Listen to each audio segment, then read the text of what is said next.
Hey guys, it's ANicWin, also known as Amy, and happy Saturday. I hope you're having a lovely day. This is a family home here in Newcrest. It is 3 bedrooms, 3 bathrooms, and there's quite a bit of living space. Plenty of room for activities, as they say.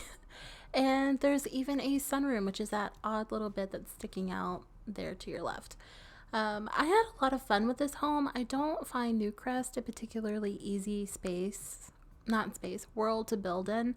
And I think it's the fact that there are no other lots in the world and the lack of lore in The Sims 4. It just makes it hard to kind of relate to and feel a connection to. And so I just don't. There was a point in time where I played a lot here. In the beginning, like I would have starter homes here and then eventually move on to some other neighborhood. But I don't really do that now, and it makes me a little bit sad because there are fun memories for me, at least, playing here when, back when. And so I'm kind of trying to make myself come back to it. But like I said, I find it so hard to build here that it's almost a chore, unfortunately. So as you can see in the top left hand corner, the lot is actually titled Sookie's house, and that is not the initial name of the lot when you load up the game. I used Sookie's house from Gilmore Girls, not True Blood. Those are two very different Sookies. To build, to model this home after. And so the front is basically the same. There are a few small architectural details that are different. And the back and sides are all just kind of a guesstimate, if you will, if you'll forgive the expression, because it's a movie lot. Well, it's not a movie lot, it's a studio lot. So there's not a full house, and I don't know what the interior looked like, so I kind of had to go rogue. And at that point I'm like, I may as well just kind of make up my own story, which is exactly what I did. For this backstory, I'm kind of thinking, or I definitely am thinking, that this is a family of 4. I'm picturing a traditional nuclear family of mom, dad, a son, and a daughter. I didn't want to be too cliche, but the reason I went with that is because that's what Sookie's family is. It's her husband, and then she has a son named Davy and a daughter, and I can't remember the daughter's name for the life of me.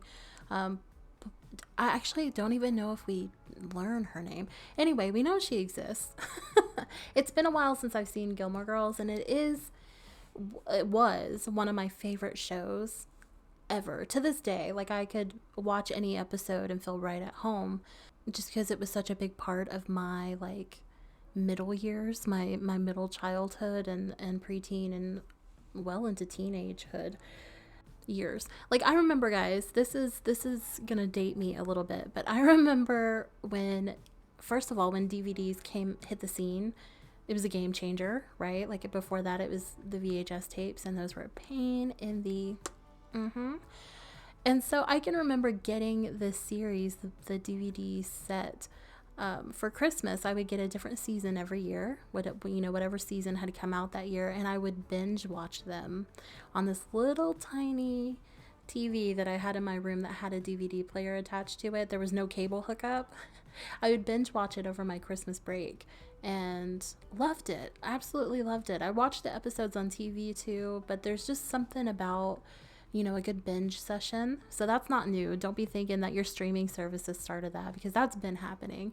Because before that, you either had to rent them from like a Blockbuster or something like that, or you had to wait until cable television would have a marathon, which was just so frustrating because when you want to watch something, you want to watch it. So that's how old I am, and that's how old the show is.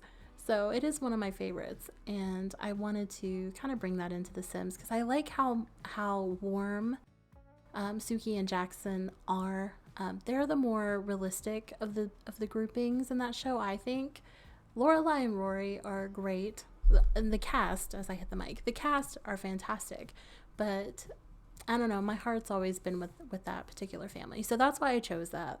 And I'm thinking that the mother is more of the creative type, because Sookie is creative. She's actually a chef, but I didn't want to copy it exactly. So I'm thinking she's a painter. She's very creative. She's into cross-stitching. She's probably got some knitting. I didn't give her a knitting basket, but she might have someone somewhere. And she is also into baking. That's just kind of her thing. She works from home, I think, but I definitely think she's employed. And maybe she's self-employed. Maybe she sells things on Plopsy. You never know. And I think her husband is more of the practical, I almost said pragmatic, which would work, logical type. He's probably like a lawyer. I'm thinking a small-time lawyer, or maybe a teacher, even businessman, something like that. He's just more comfortable with numbers and facts, and she's more comfortable with the unknown. So I like that juxtaposition. I like the balance that they bring to each other. I think different parents, right, like parents that aren't mirror images of each other, always make for the more interesting households. That's coming from a family science nerd. So you may not agree with that, and that's perfectly fine. And then the two kids, I'm thinking the boy's a little bit older. They're both child age, but they're not twins. And he's kind of like his dad, but he is into science, specifically like natural science. He's always collecting bugs and frogs and studying them and taking notes. And then he's got one as a pet, but he releases most of them. And he's just interested in what makes them tick and the world. So maybe he's going to grow up to be like a biologist or a veterinarian, or I don't know, sky's the limit with that one. So he's kind of into that. He's a little bit messier and kind of chaotic than his sister is. His sister is more of the social butterfly, and she's definitely got her mom's creative side, but she's more into drawing. That's kind of her thing, sketching and things like that. So that's the little family, the little fam bam. I love them. In my head, I love them. I'm going to make them. I don't know if I'll share them on the gallery. Maybe, probably, possibly. But I definitely want to place them in my save. I want them as part of my world, along with this house. And yeah, so as I blabbered through that entire thing, we saw the front and the backyard come together. They do have a pool. There's a little shed in the back, which we're about to return to. The gardening plots on the front porch are just decoration. If you want to access them, you'll have to pull that aside, the decoration aside to get to them. And then back here we have the juice fizzing station. This is meant to be like an outdoor building. Normally you'd keep like a lawnmower or something back here, but we don't have that. So I put the fizzing station in a few boxes. It's very minimally decorated. I didn't want it to look too used, I guess. And then we jump into I would call this an entryway or a foyer. This is really just, there's a coat closet, the umbrella stand, and just a little decorative table. And then we jump into this is kind of like the hallway, I guess, the back hallway. It leads to the backyard, but it also leads to the bathroom that's downstairs. This is kind of like the heart of the home, and it leads you to the, what do you call that? Window? I just said it, guys. Sunroom. There we go. That's how my brain's working today. It leads to the sunroom, and I'm imagining the sunroom is really for visitors who you don't really want to take like into the house all the way, but like you still want to entertain them, so you just kind of bring them out here. Or maybe this is where you come to kind of get away, have some peace and quiet, read, relax, enjoy the yard, the scenery, and all of that. I decided to use that really plushy carpet. I know I used it in my last build, but it just looked really soft and it fit the vibe here. And I used the wicker furniture because I don't know, I just kind of like the idea that back here is not super cushy, but it's still comfortable. Do you know what I mean? I hope that makes sense. And then we jump into the one and only bathroom downstairs. All of the bathrooms are full bathrooms, and they all pretty much look the same. So I only show you this one. The only difference is the master bathroom has a shower rather than a shower tub combo, but everything else is pretty much the same. Small differences in the clutter. So I only showed you one just to kind of save some time in the video. Then we jump into the kitchen here. This was a space, surprisingly, that was the most difficult for me to lay out, and I wasn't expecting that. And it was the cabinets. They were just throwing me off. I knew I wanted to use certain pieces, and it was just figuring out how to put them in here so that they made sense. In the end, after I realized I'm using the wrong color, I swap out these windows for the smaller ones so I can place cabinets all the way around. It just looked better. And then I start the process of cluttering. I do add a microwave with a fruit bowl on top. We had a bowl on top of our microwave growing up. I don't know if this is a common thing. It was for fruit, but weirdly it never had fruit in it. It always had like chapstick car keys, mail, things like that in it. And then we had another bowl that was on the kitchen table, usually. Sometimes it would be on a countertop, that actually had fruit in it. So I don't know if that's like just an us thing or if that's an everyone thing, but that was my reality. That was a nod to my childhood. And then I add these two plates on top of the fridge. I'm imagining they made them at school for an art project, and the mom displayed them because she wants to encourage creativity. And of course, I gave them the bread box that looks like a kid painted it. I'm thinking maybe that was like a Christmas present or a Mother's Day gift, and they both kind of helped out on that because I thought that was sweet. I did play test this kitchen pretty thoroughly. I did not test the group cooking feature. I had a little bit of routing issues actually. So as I'm talking through this, I had to move a plant, which will be on that countertop that's to your left, the open full one. There, I placed a plant. I had to move it into the corner piece just to give her a space to prepare food because my test sim is a female. And it, once I did that, everything worked, but I didn't have another sim to test group cooking, but I'm assuming it doesn't work.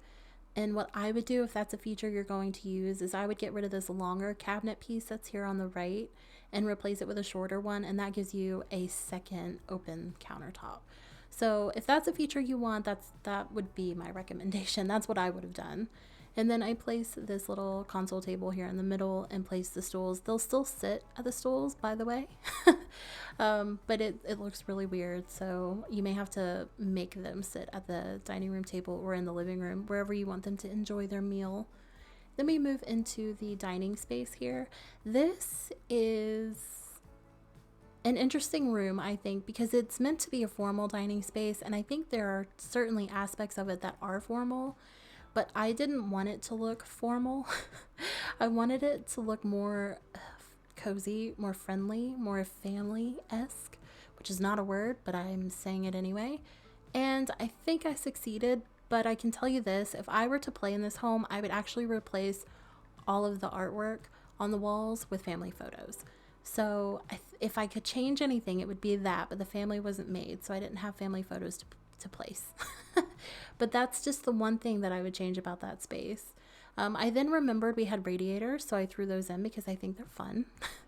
And I decorate this wall because I forgot about it in the kitchen. And then we jump to the living room. This ends up being my favorite space in the entire house, hands down. We throw in the TV, of course. We have a couch and the gaming station, but then this is kind of where the family's personality starts to take place for me.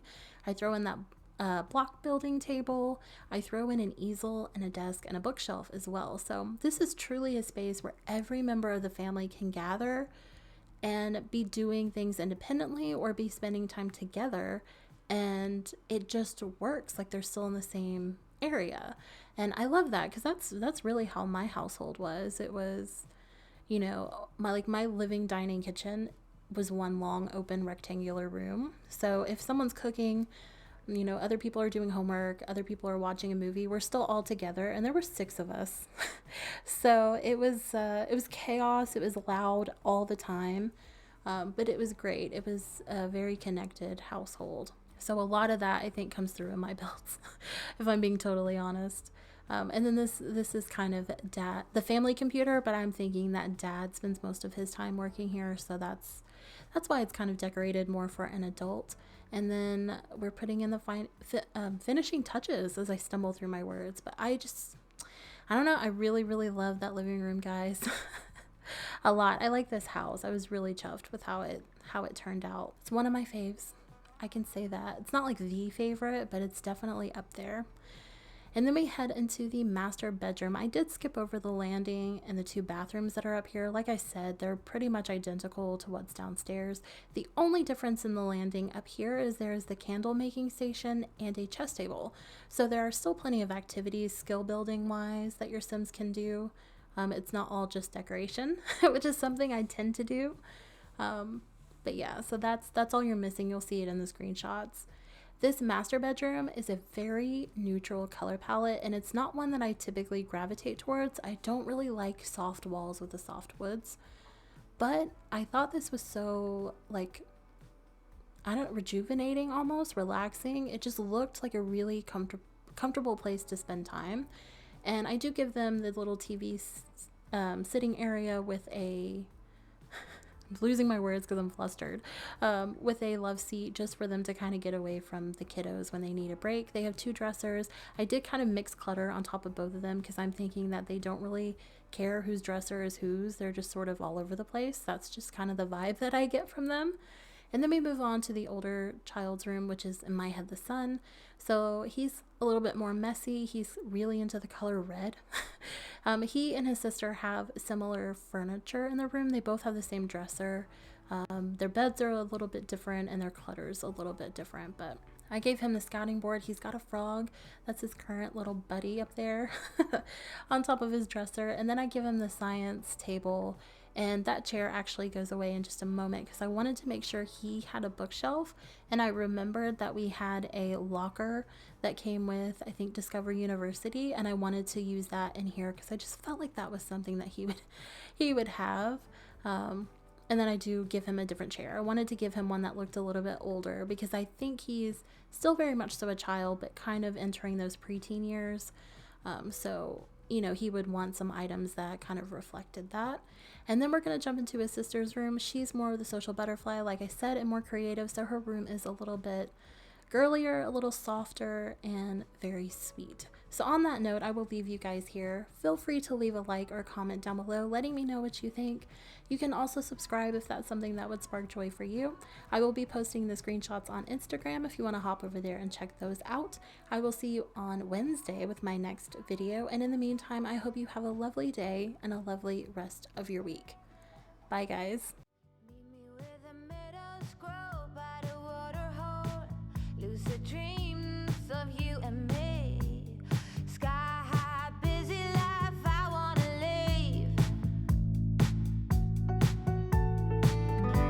Oh, muscle tight, early light, cleanse down jaw. Say my name or say it twice. Shed this layer of overthinking.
Time.